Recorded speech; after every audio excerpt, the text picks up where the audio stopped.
Hello there and welcome to another episode of Home Tech. Jason Griffin here, joining you from the Super Bowl champion city of Denver. And joined as always by my partner Seth. Seth, how are you? Nice. You like that one? Way to get it in right at the beginning. Yeah. So yeah, I figured there wasn't any point beating around the bush. Right. Yeah, why leave it to question?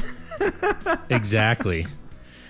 A heck of a game. Yeah. Not bad. More of a defensive match than I think I would like to have seen, but sure. Two good teams. Got to say, both good. Yep. Definitely a defensive battle, and for Denver fans, that was what we expected and the best we could have possibly hoped for. The offense was about as flat as I predicted they would be, and just happy to come out of there with a win and Manning to get his Super Bowl and presumably ride off into the sunset. And it's just a great time to be in Denver. They had the parade today, and I think I heard on the radio they estimated there was more than 1 million people downtown for that. So that was quite a turnout. I haven't had a chance to view any of the footage, but I heard some coverage on the radio, and it sounded like quite the scene down there. Well, it probably was. It's a beautiful city to be in, and I can only imagine what that looked like. So, speaking of only imagining what things look like, did you happen to check out the Super Bowl commercials this year? I saw a few of them. But I was so kind of into the game that on most of the commercial breaks, I was up, trying to help with our daughter or get dinner going or things like that. So I have to admit, I didn't watch a lot of the commercials, but I do know I caught a couple of them, and some of them were pretty funny. Puppy, monkey, baby. 3 words. That's all you need. Oh, my God, yeah. That one I did see. If you haven't seen this, and I'm sure maybe some of our international audiences haven't, we'll put a link to it in the show notes. It's weird, and that's an understatement. It's weird. I think there were a couple of other ones that were pretty good, like the Doritos ultrasound one. That one. Yep, that one was good as well. Kind of made me drop what I was drinking, but still made the point, I guess. Yeah, a lot of fun. And gets people talking. That's kind of the whole point. And speaking of commercials, actually, one of the unique things we talked about last week, CBS was streaming the game, and I kind of dug into that story a little bit further. And one of the unique things that they did this year, last week, Seth, you and I had mentioned that we thought maybe that was a first. We were actually wrong on that. The game has been streamed before. What CBS did this year that was unique was a couple of things, one of which was playing the same commercials. So in years past, it's been a different set of commercials that were sold separately for whatever that's worth. And then the other thing was that was unique was that CBS pushed it to their app. So, over the top connected devices like Apple TV, Roku, Xbox One were able to access that versus, just being like forced to kind of go to a web browser. And so that was an interesting thing. They have not released numbers, but they did say that they broke records doing it. And so, that I predicted that wouldn't that didn't surprise me in and of itself. I know NBC had about 1.3 million concurrent viewers last year was the number they set. So an impressive technical feat, but still really a pittance when you compare it to the overall viewership. Yeah, and there were a couple of tweets, and I guess the article we'll link to in the show notes acknowledges that they did have some problems right at kickoff, which is really where you don't want to have any problems. But there was a link that was posted. I think Dave Zatz tweeted it out. Somebody that had some problems, went over to the website, tried to get on there, and I guess whatever happened, it got bumped to a production server, which had the Broncos versus the Patriots right across the top. So whatever happened on their site, it's understandable, I guess. This stuff is all kind of new, and as soon as these companies figure out how to handle these types of loads, or we come up with better technology that handles these types of loads, we'll have better streaming and better. This will be a better thing moving forward. I think this is really in its infancy. Yep, but overall, heard it was technically worked out pretty well, and so that was kind of I thought a cool story. But without further ado, Seth, we've got a pretty big unveiling here that we want to get to, don't we? Oh yes. I we've been teasing this for a little while. I've been teasing you for, I don't know what, a couple of months, a year now. Yeah. Well, yeah, way more than that. Yeah. Off the air, this has been kind of 14 months in the making or so. And on the air, we've been teasing it now for a few weeks. And the box has arrived, and we were able to do kind of an on-air unboxing, and we recorded that sort of as a separate segment. And Seth, so what do you think? I would say without further ado, let's go ahead and present the unboxing. Let's give it to the world.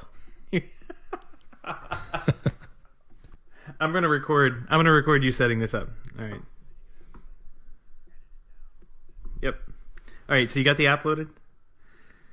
I do. Okay. So you see the bottom where it says user? Yep. Tap that. Okay. And is there a thing that says login? Or yeah, account? there's a login button, and then there's two blank fields, account and password. Okay. So try. Okay. Go to the login. Okay. And I think I'm there. Okay. Well, we'll try Seth at HomeTech.fm. Seth at HomeTech.fm. Okay. All right, and then the password's probably lowercase 1 2 3 4.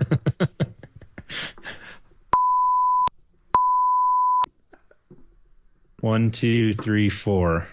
Hope that gets in. Done. Log in. All right, so you're in?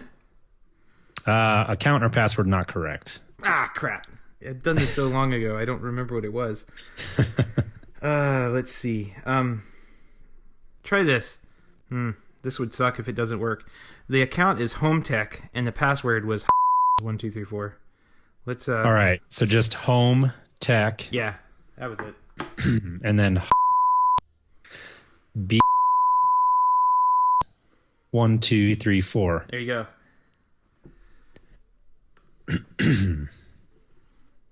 Completed. I'm in. Nice. All right. So there's a button. It looks like it's not a button. It looks like a circle at the top. It says Get Activated Devices. Yes. Tap that and just wait. It says completed. Yeah. It did a little progress wheel, and then it says completed. Okay, cool. So now go over to devices on the bottom. Okay. Searching. Is there anything on there? WW3K. Nice. All right, we're almost there. This is exciting. All right, we're ready for the show, man. Okay. All right. Well, this is the big moment then. I think I'm about ready to break out the box cutter and get this thing open. Well, let's do it, man. I'm anxious, Seth. This has been like 14 months in the making. I'm hoping it's not too fragile. The box looks like UPS played a little soccer with it or something. Yeah, well, I didn't really expect... Well, I didn't expect that to happen, so I hope it still works. It's held together mostly with super glue, and... Oh, okay, perfect. So... All right, well, I'll try to explain what I'm seeing here, I guess. This would lend itself better to video. So far, I'm seeing a Munchkin box, but I'm assuming this is OEM'd, so to speak. This is OEM'd, right. So the packaging is OEM'd. And the box is a Munchkin warm wipe box, which is funny because we've been talking about possibly getting one of these. Oh, well, it's funny. I didn't even know these things existed. But here we go. So we kind of laughed at them at first, but now that it's winter here, our daughter's room gets pretty cold, and where the wipes are, they are staying a little bit cooler than Riley is a fan of. Well, Jason, I would like to direct your attention to what you are unraveling right now, which is I am taking it out of the plastic. The world's first internet-connected wipe warmer. Oh, my wife is going to love this. No longer will you be away from your home and not know that your wipes aren't being warmed. That's brilliant. I see some cords coming out of the back here. Looks like you've done a little modification. This is a beta unit. We're in beta. Now I just got to figure out how to open this thing. Okay, there we go. Oh, there's two latches on the side. All right, so we've got two power supplies here, I see. This might be the alpha unit. So we're in alpha, actually. Thankfully, you prepared me, Seth. I've got 2 outlets here ready to go. So give me just a second. Hopefully, if your login credentials are correct, we'll be able to skip the part that involves setting things up using a web browser on a completely Chinese menu. Oh boy. All right, now I got to figure out. Oh, there it is. Oh, this is great. My wife's going to get a kick out of this, Seth.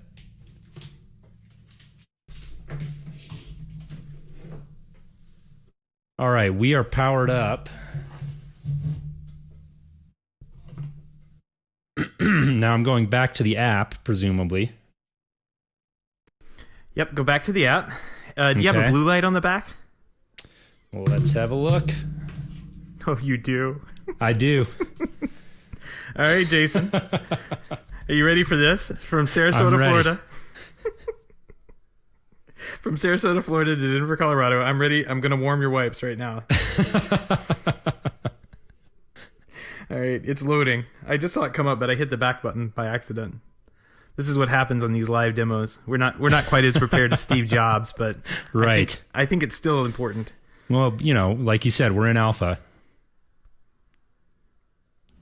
Command sent.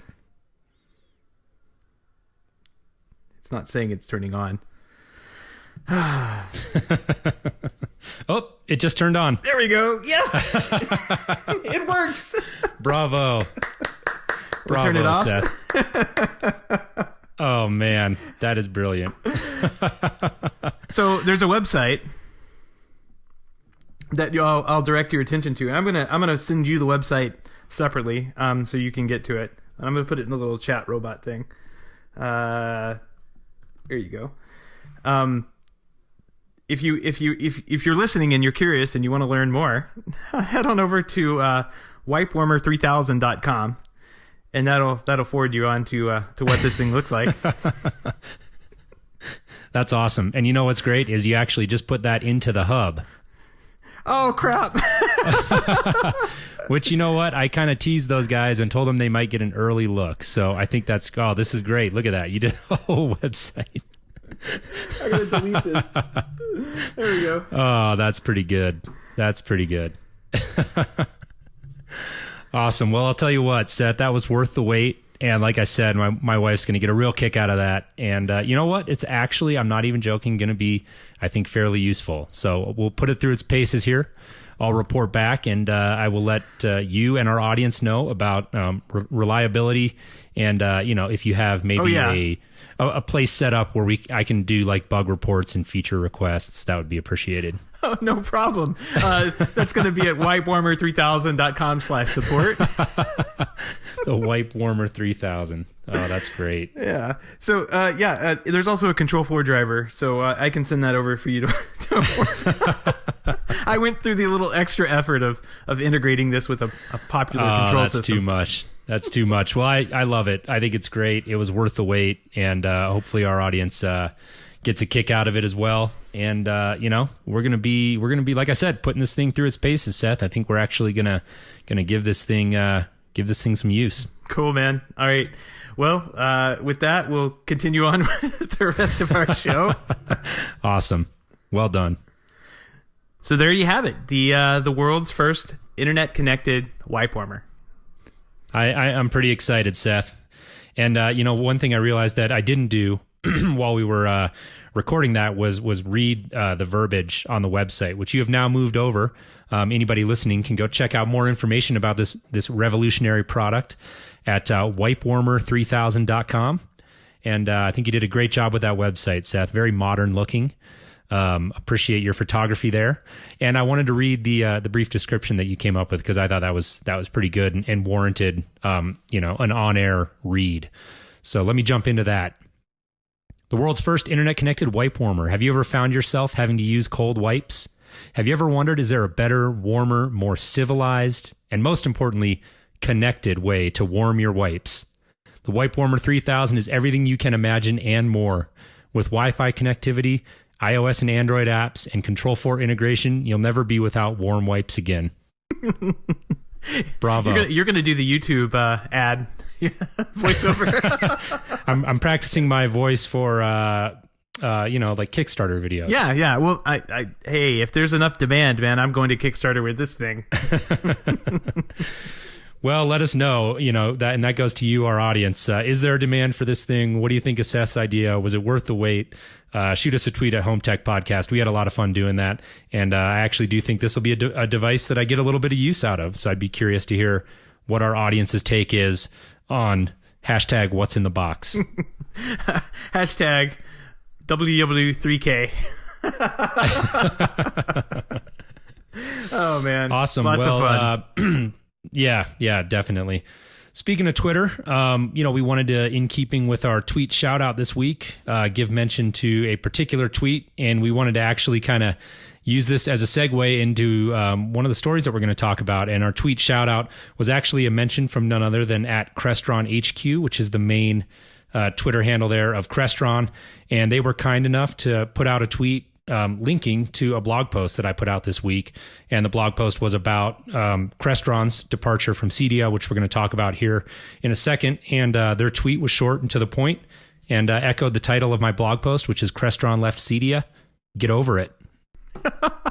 This was amazing. I was not ready to even get the kind of response that came out of that. I thought, you put a good opinion up. It was a solid opinion, and man, did it echo through the industry, because tons of people are talking about this.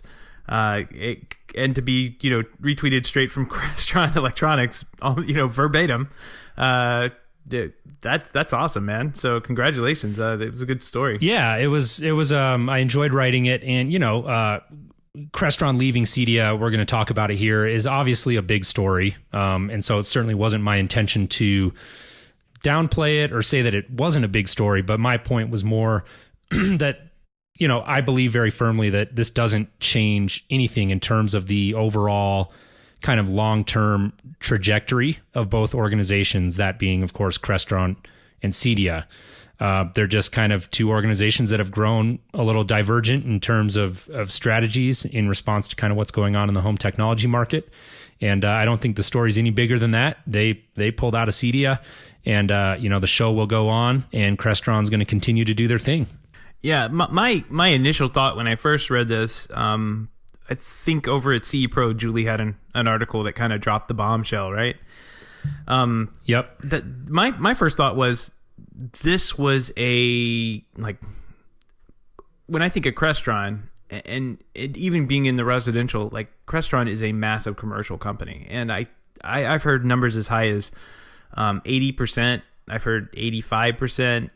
I don't know who's right, who's wrong, or even if those numbers are correct or wrong, but I've heard that much of their business is commercial, and only somewhere around under 20% is actually residential business. Right. So if they're not making that much from residential, and they're having, do the math on that booth that shows up to Cedia or shows up to ISE or wherever. How many blue shirts do they usually have running around that thing? There's probably 150 people there. So that makes 150 hotel rooms that you have to get. This thing's massive. It's got 2 stories in it. It's huge. It's got to be $1 million plus to rent. Yeah, I would suspect there's probably over $2 million, around $2 million just to get that thing to a trade show and have it set up and have it staffed. That's a lot of money to throw into marketing when for only 20% of your business. So to me, it came down to that, what I've always heard, and it kind of supported that, right?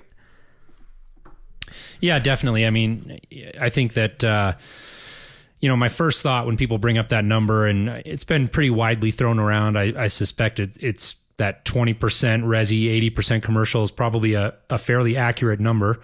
And, I think that some people have cited that as maybe proof that, in conjunction with this story that Crestron is leaving Cedia, that maybe they're not interested in the residential channel anymore, to which I kind of say, no way. 20% may not be the majority of their business, but I don't know of any companies that could just shrug off a 20% dip in revenue. So I don't think that this is a case of Crestron not being interested in the residential channel as a whole. I do think that it is a case of them looking at the economics of it, like you said, and thinking about, where, since we started doing this show about 2 years ago, the home technology market has changed a lot. And that's kind of the main theme of the show, right? I mean, we talk about that all the time. And really most of that evolution and most of that change has been on the lower end of the market, straight to consumer, DIY type products. Personally, I welcome seeing those at Cedia. I think it's important that we're paying attention to them. They are contradictory to Crestron's business model. And Crestron has clearly, with this decision, made a choice to take what they can get from the high end of the residential market. They're going to continue to put out robust hardware. They're going to focus more of those marketing dollars that they would have spent at Cedia in other places that could go to more trade shows on the commercial side. Some people have speculated, and I think it makes sense that maybe they'll use some of those funds to do like a big dealer conference, which at the end of the day, pulling their dealers together and kind of rallying the troops in a way like that would probably lead to greater sales, a bigger bottom line for them than doing something like Cedia, where it's really, I would say, more about the PR and showing up. I mean, we don't find out a lot from any company at Cedia that we couldn't find out by just reading a press release. It's more about being there and having that presence and building awareness and trying to build buzz. And I just don't think that Crestron sees the importance in that. And to each their own. I can't say that I blame them. The economics for them just aren't working out, and they're going to go their own way. But again, I just don't think it changes anything for the long-term trajectory of Cedia as a whole. And that's, I'm not so much the Cedia portion, but that's where I'm going to maybe disagree with you somewhat. I think that Crestron is done with residential, and that's bold. I know it's bold, but hear me out. 3 letters, AMX. Where are they? They're not at Cedia anymore. They pulled out of Cedia, and now they're not anywhere to be seen in residential. Their only focus is on commercial. I mean, there's probably a couple of AMX shops around the states. Crestron would be good, I think, to split off Ping and send Ping to Cedia, and actually open it up to where dealers could get to it. Like it would be a great little product for Cedia dealers, but I don't know why. To me, this looks like, hey, we made our shot. This market's going down market. We want to stay up market. We're going to keep making our nice fancy touch panels, and if you want to put them in homes, feel free. We'll support you. Yeah. We'll support you with that. That's fine. But we're not going to be spending millions of dollars on this show. And I think over time, give it time. 5 years, 6 years, 10 years. Crestron won't be around in Resi anymore. And that's kind of painful to hear and kind of painful to say. But unless something major changes, I just don't see it happening. Like this exit to me means that they're done with this market, and they'll hold on to the stuff like the super high end jobs that sell a couple touchscreens and make them profitable for as long as they can. I'm not saying that's gone, but I mean, I would be looking for other partners to partner up with if your core business is going to stay in the Resi world. Yeah, I mean, I think we'll have to agree to disagree on this one. I think maybe in the long term, Crestron will phase out of residential just by virtue of where the market is going to continue to evolve. But I just see things like Ping. Julie's article references a couple of recent high-level hires to head up kind of the home technology channel, things like Home Elements. I mean, there's nothing to say that they couldn't just sort of cut their losses on it, but I just would be very surprised to see Crestron just walk away from residential as a whole. So I'm skeptical on that. Crestron states pretty adamantly that they're not done with residential. I'll take them at their word on that. The interesting thing about Ping that I didn't really have kind of the space I felt like to get to in my blog post because it's sort of a tangent, but Ping has been an interesting story with Crestron, and we've kind of talked about this when we did our Cedia wrap up. When Ping was released in 2014, it was very clearly, and in no uncertain terms, it was being positioned as a down market solution. It was being sold to dealers as something that we could take to a very entry level basic job and deploy it. And that would be, Crestron's down market product or solution. The interesting thing that we saw at CEDIA 2015, so this year, was that they were really backtracking on that story with Ping. And all of a sudden, Ping was now being framed as a tool to let, kind of low to mid-level technicians go out and do configuration on very high-end Crestron systems, because it made that configuration process easier.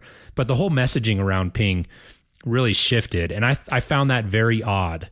And in light of this recent story, now I have to wonder if that conversation, that reframing of Ping, was really a sign of early conversations high up in Crestron, kind of sitting around the table and saying, well, what are we doing in residential? I mean, do we really want to go after the low end of the market or not? And the messaging at CEDIA this year was all about luxury from them. It was the message I heard over and over again. And so I think this has been kind of a long time in the making in terms of Crestron kind of seeing this division in the market and just having to make a decision about how they position themselves and their brand. Yeah, I don't disagree with that at all. I mean, that's exactly how I feel about it. I'm worried that they're kind of, I guess they're keeping one foot in the bath, to kind of see how warm the water stays for them. But man, I would really love to see Ping take off. But again, Ping, the first couple of years, and I don't know what it's like now, but Ping really was not very well received by Crestron's dealership. Right? Am I missing that? Because the guys that I talk to, no, I would say that's accurate. Yeah, the guys that I talk to locally say, yeah, it's been sitting in the back since CEDIA 2015, and I haven't even opened the box to even bother testing it because I know I'm not going to sell it.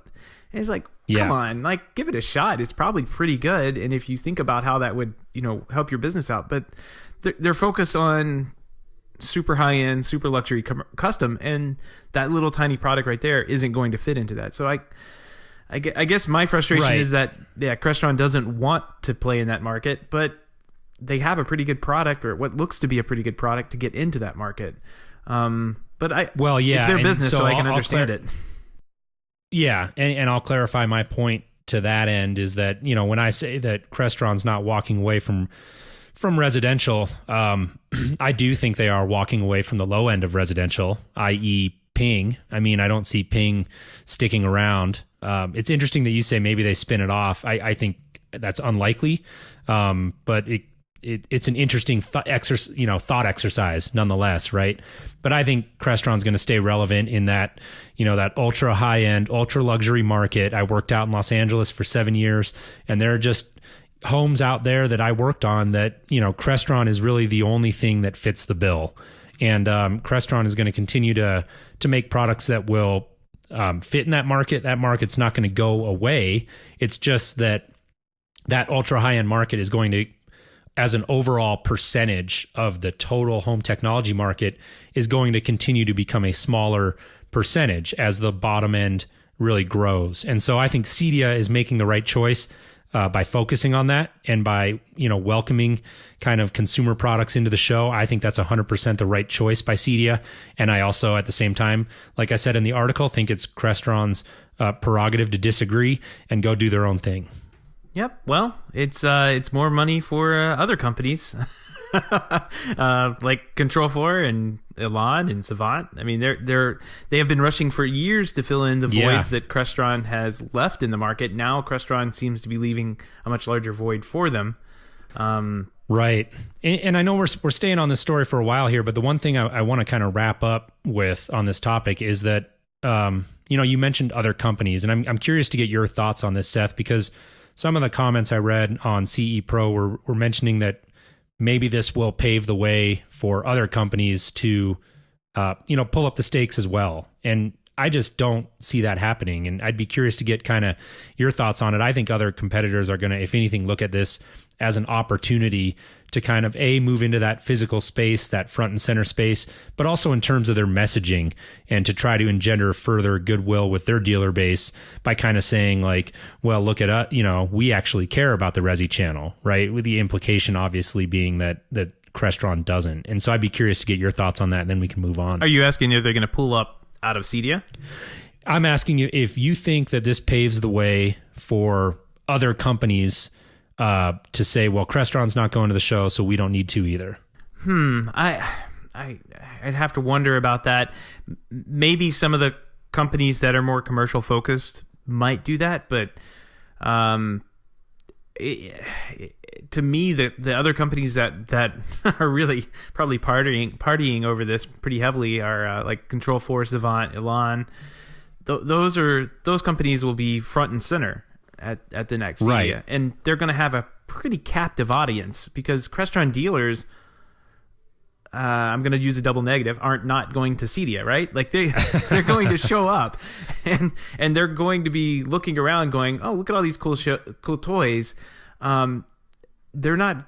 I don't know too many dealers who like to take trips to other, out to exotic showrooms and different locations. They like to get all this business wrapped up at one point in time of the year, and if they're there, they're pretty captive for these other companies to take their minds off Crestron. So I don't know. I don't really. I think it's an opportunity for them, especially for them and other control companies like Control4 to come in and up the size of their booth, work something out with Cedia to get right up there front and center. So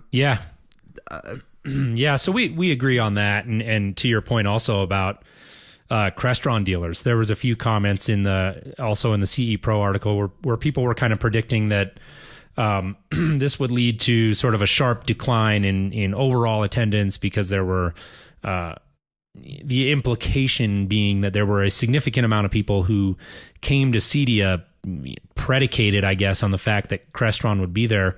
And that's another thing that I flatly disagree with. And maybe I'm just completely out of touch here, but to me, Cedia is I can't imagine my decision to whether or not to attend Cedia being based on any one manufacturer. I couldn't even imagine my decision being based on 4 or 5 manufacturers. I go to Cedia because I want to, expand my toolbox, hopefully learn a thing or two, really network, catch up with old friends. There's so many benefits to it that really have nothing to do with any one particular manufacturer. And so I just don't see that. I don't see this having a major impact. Maybe there'll be a slight dip this year, but I think it'll bounce right back after that. And I just don't see it having a big impact on overall attendance. Yeah, but that entire time you are at Cedia, you are being marketed to. You are your eyes are focused on every single sign that has a Crestron or Control4 logo on it. And if one of those logos isn't there next year, and you're not a Control4 dealer, you may go. And it's it's pretty happening booth. You sniff it out. Yeah, you may go sniff it out, and if they get you in, you may find out that it could meet some of your needs, and then that's how these other companies are going to benefit from this. So I think it's I can understand them pulling the giant booth out and moving it away. But man, I really wish they still had a presence there.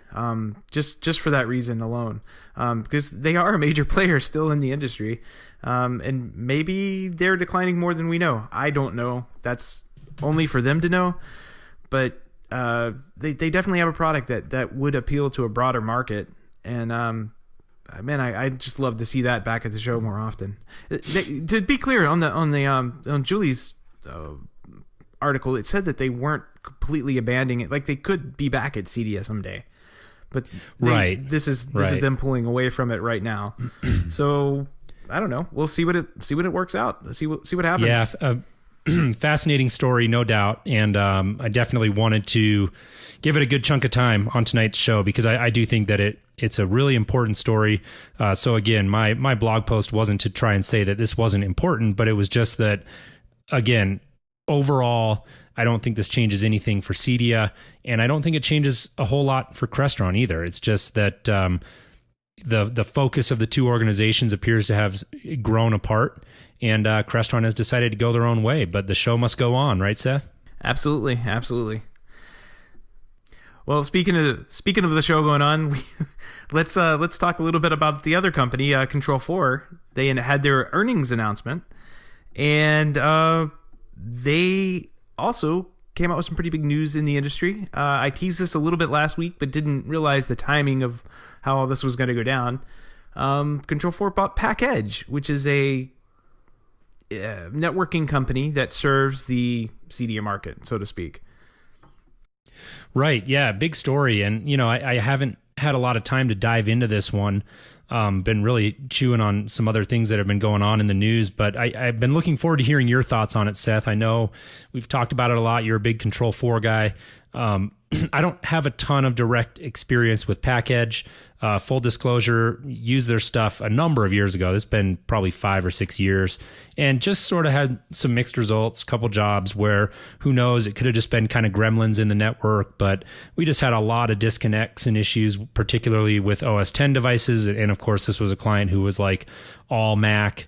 And it just, at the time, caused me to move away and try some other things. And then since that time, I've journeyed to a few different companies, and I've just never been back at a company that uses PackEdge. So I don't have a ton of direct experience with them. I know that I've been hearing a lot about their backpack system, kind of the remote cloud monitoring solution, which is a topic that's near and dear to my heart. I do think that remote monitoring and that sort of service that comes with it are a big part of what our industry is going to look like moving forward.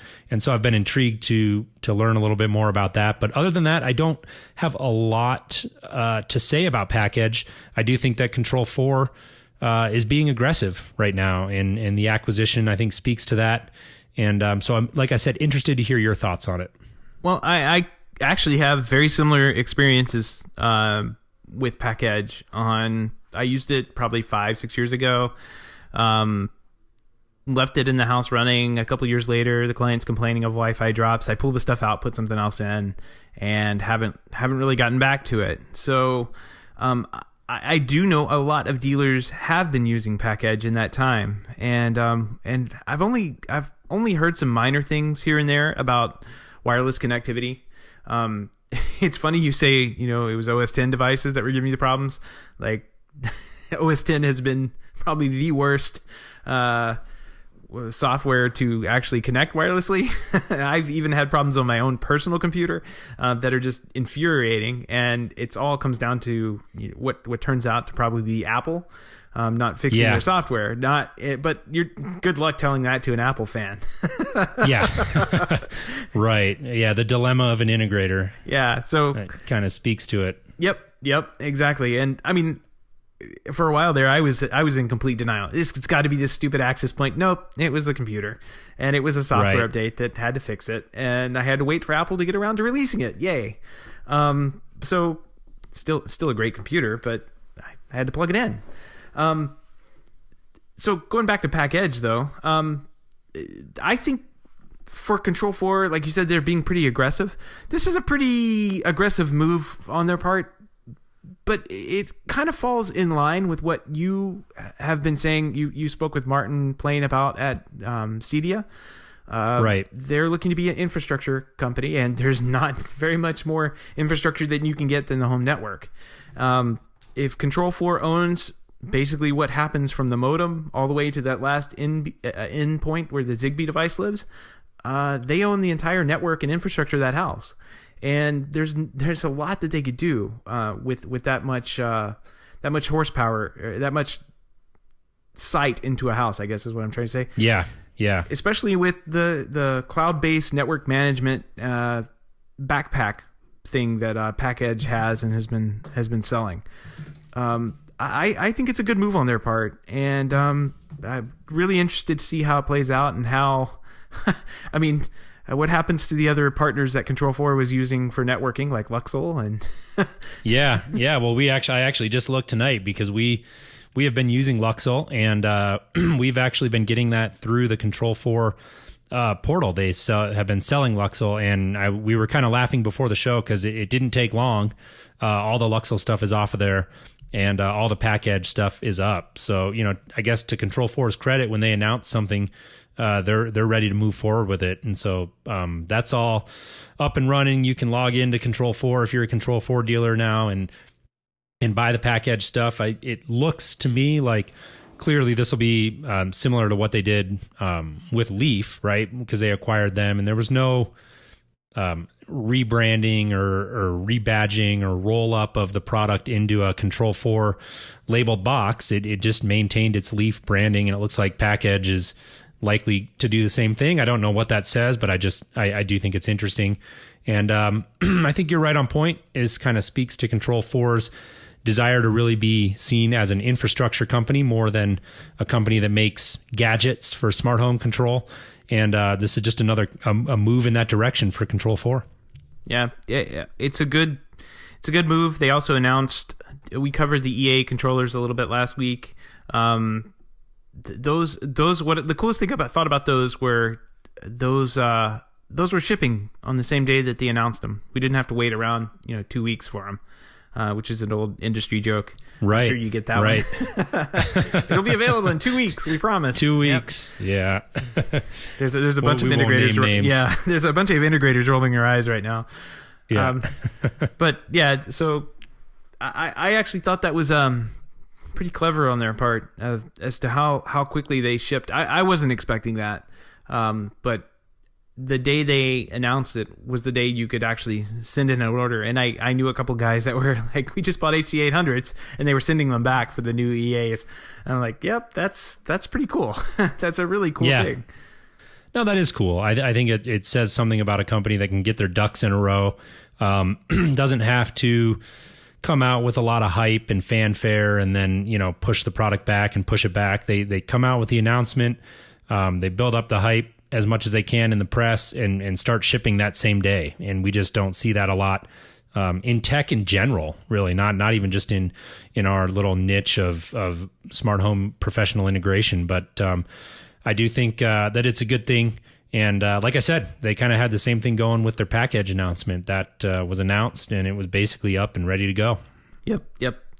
All good stuff. Looking forward to see what these guys keep doing, because they're definitely advancing their product and going out and acquiring companies like Leaf and Pack Edge. I mean, I've worked, like I said, I worked with Pack Edge 5-6 years ago. I think that's when they were getting started, and you could literally call in and talk to Victor Pack, who's the president of the company for tech support.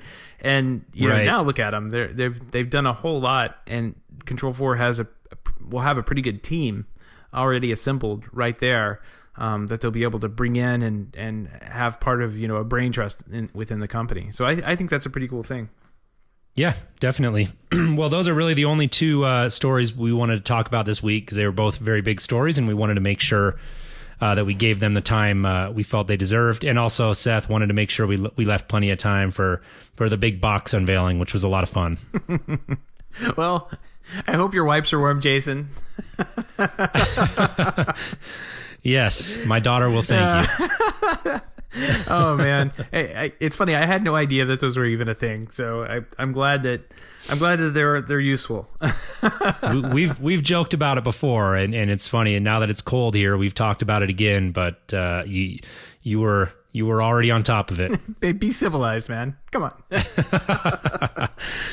Exactly. Well, had fun recording the show. Want to mention really quick, first of all, thanks for listening. We always appreciate that. Want to also mention that HomeTech is a proud member of the Technology.fm family, and that's a great site. If you haven't gone to check that out, it's kind of a curated collection of technology podcasts. If you're a fan of our show, you'll definitely find some shows there that you like, including the Smart Home Show and Home On by good friend of the show, Richard Gunther. So want to thank you again for tuning in, and go check that out if you have a minute. We think you'll enjoy it. Yep, definitely. And if you go over to our website at HomeTech.fm, the show notes for this show will be at HomeTech.fm/98. I think we forgot to mention that a couple times. But on the right-hand side, you'll notice that there's an email sign-up. Go ahead and sign up for that. Jason's been working on some stuff and sending it out pretty much weekly. Over that, it's pretty unique stuff we don't get to on the show, stuff we don't get to talk about. He shoots out over that over the email blast there. Yeah. So we do weekly show reminders there, and also I've been sending out on Tuesdays kind of the Home Tech weekly newsletter where I'll pick a few stories and just kind of give my thoughts on them, try to pick out some of the more important stories. And like Seth mentioned, every now and then there is some overlap, but also do try to pick some stories that we don't talk about on the air and share a few thoughts with our audience on those as well. So we'd encourage you to go sign up for that. We'd love to have you. Absolutely. And if you find your way to our website, check out the support tab, HomeTech.fm/support. You'll see links there to our Patreon page where you can support us with as little as $1 a month. It keeps the servers going and the bills paid for that. And then you can also give us a rating on iTunes. I think that's probably the best thing you can do if you don't want to donate. Feel free to go ahead and donate a couple stars over at the iTunes store, because that's how people actually find the show. It really does help the search engines and everything. I don't know how it works, but if you start rating, people find the show and they can come across when they're searching on iTunes. I don't know how it works either, but I don't have to. It does. Exactly. So we'd appreciate that. Thanks again for listening. With that, Seth, I think I'll let you go and we can chat next week. Sounds good, Jason. Have a good one.